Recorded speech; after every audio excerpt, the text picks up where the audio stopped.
Всем доброго времени суток! В этом видеообзоре речь пойдет о самодельном водяном насосе с напряжением питания 12 вольт, который изготовлен из обычного компьютерного вентилятора. Для начала давайте посмотрим его работу и запитаем его от блока питания, в котором есть возможность переключать напряжение.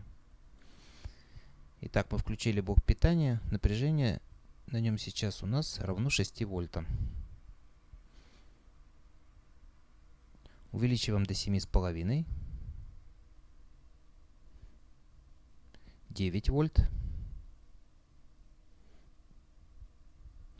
Ну и 12 вольт.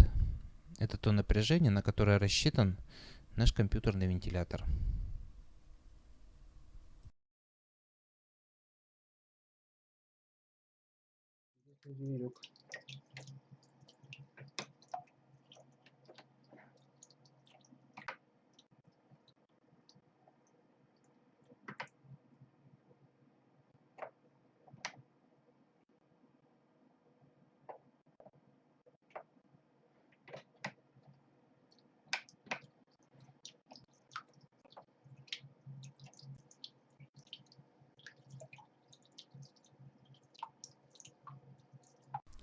Хочу заметить, что максимальный напор, а для центробежных насосов это напор при нулевом расходе, развиваемой данной конструкции, составляет порядка 70 сантиметров. Из минусов конструкции насос не погружной, а из плюсов малый шум, сопоставимый с шумом самого вентилятора. Но и в отличие от большинства конструкций, которые в избытке гуляют по интернету, двигатель не находится в воде, то есть не нужно переживать за его сохранность. Думаю, что для какого-нибудь домашнего фонтана или мини-водопадика этот вариант очень даже неплох. Давайте посмотрим, как собрать такой насос. Насос состоит из трех пластинок, выпиленных из алюминиевой полосы толщиной 2 мм и шириной 5 см.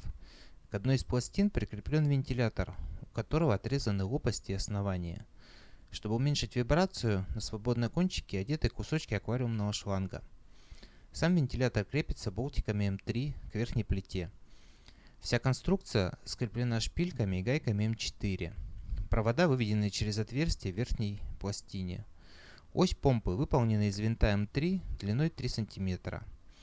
В качестве сальника и подшипника используется стержень от гелевой ручки.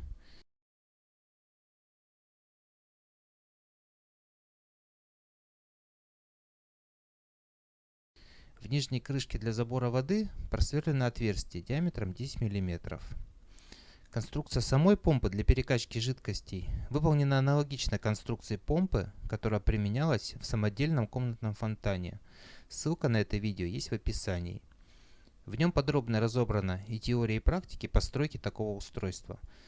По большому счету это повторение элемента из конструкции комнатного фонтана, однако выполнено как самостоятельный модуль, который, как мне кажется, сможет найти достойное применение в руках любого самодельщика.